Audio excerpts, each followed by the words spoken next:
You know, through your experience, and you're intimately familiar, that enforcement decisions prosecutors must make every day, which charge to bring, which plea deal to offer, or what sentencing recommendation it makes, it's very important that local prosecutors understand that. Given this enormous discretion our legal system gives them, that they are best determined to make decisions about public safety. I'm very concerned that many people are starting to call for a time in our country where the Department of Justice should prosecute state and local prosecutors who exercise that prosecutorial discretion. As Attorney General, will you commit to respecting the autonomy of state and local prosecutors? Senator, we have to work together with state and local prosecutors. That's what I did my entire career. And if confirmed as Attorney General, I will continue to do that. They serve a vital function in our justice system. And you understand, like in my state, that sometimes they will decide not to go after certain low-level offenses in order to use their scarce resources to focus on the strategy of pursuing more dangerous people.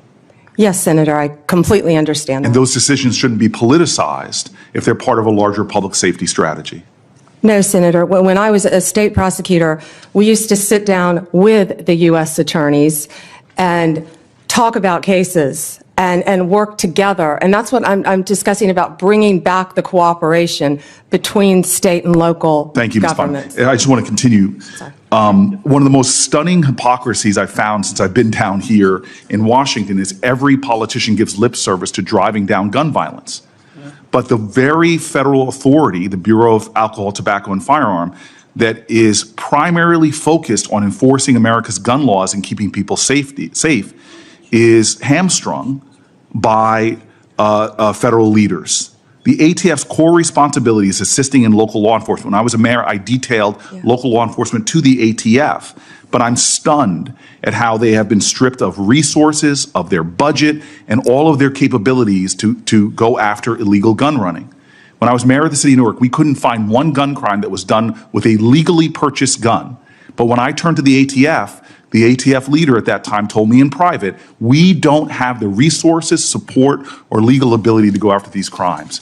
I am concerned about our ability to fight gun crime in America that threatens our law enforcement officers as well as people in communities from red counties to blue cities. Will you commit to doing everything you can to making sure the ATF has its resources and the legal power to pursue illegal gun runners in our country? Senator, I will do everything in my power to prevent illegal gun runners in our country. When I left being a state prosecutor to run for Attorney General, I almost didn't run because I was working on a wire case involving illegal gun runners.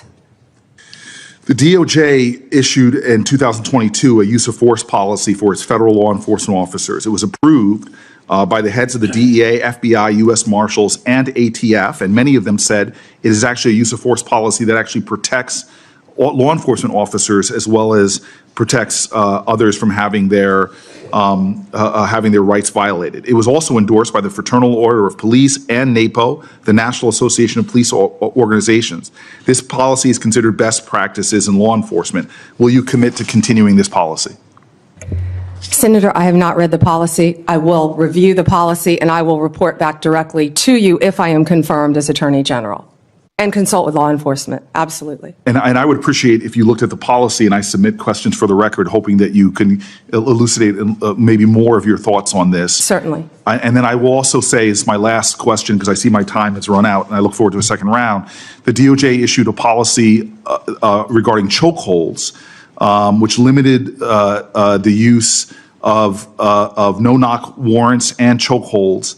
It's worth noting that Florida has outlawed no-knock entries altogether since 1994.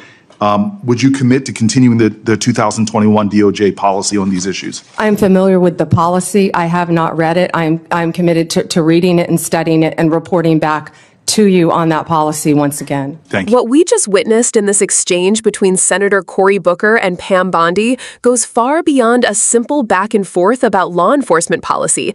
It strikes at the very heart of how justice is administered in America.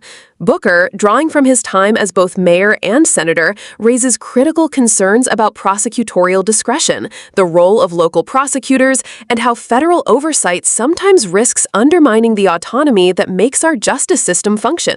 Think about it this way. Every day, prosecutors across the country have to decide what charges to file, which cases to prioritize, and when to seek harsher sentences. These aren't just technical choices. They reflect strategy, community needs, and finite resources. As Booker points out, sometimes it makes far more sense for local prosecutors to pass on minor, low-level offenses in order to dedicate their time and energy to tackling dangerous criminals. That flexibility, that discretion, is what makes the system adaptable. And when politicians start demanding that the Department of Justice prosecute prosecutors themselves for those decisions, it risks weaponizing justice instead of strengthening it. Booker also raises one of the most under-discussed yet urgent issues in American public safety, gun violence, and the chronic underfunding of the ATF, the Bureau of Alcohol, Tobacco, Firearms, and Explosives. Despite all the political rhetoric about reducing gun crime, the agency most directly responsible for cracking down on illegal gun trafficking has been systematically stripped of power and resources for decades. This is not by accident. It's a direct result of lobbying and political pressure that has left the ATF unable to do its job. Booker recalls his time as mayor, where virtually every gun crime in Newark could be traced back to illegally trafficked firearms, not law-abiding gun owners. Yet the ATF at the time admitted they lacked the ability to go after those networks. This is a staggering contradiction. We demand safer streets, but fail to empower the very agency designed to deliver it. Another important point raised here is about the use of force, policies that directly affect both law enforcement safety and civil rights. The DOJ's updated use of force guidelines, which were endorsed even by major police organizations, represent what many consider best practices. They're designed to protect officers while also safeguarding citizens from abuses.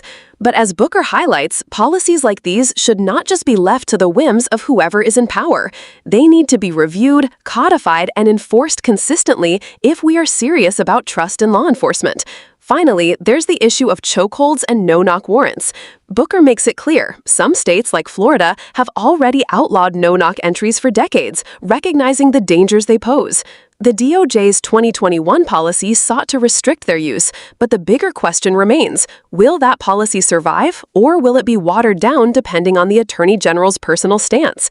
These policies are not just about tactics, they are about life and death, accountability, and how the public experiences justice in real time. This exchange underscores why confirmation hearings matter so much. It's not about personalities or partisan fights. It's about whether the people put in positions of enormous power will truly commit to fairness, transparency, and evidence-based policy. Booker is doing what oversight is supposed to do, holding nominees to a standard that transcends politics and asking the questions that affect real communities on the ground. And here's where we, as engaged citizens, come in.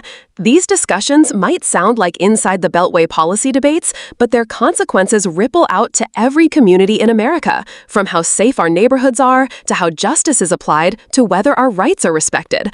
So the takeaway here is clear. Accountability, resources, and consistency matter. If we want a justice system that truly serves the people, then leaders at every level, local, state, and federal, have to uphold those values.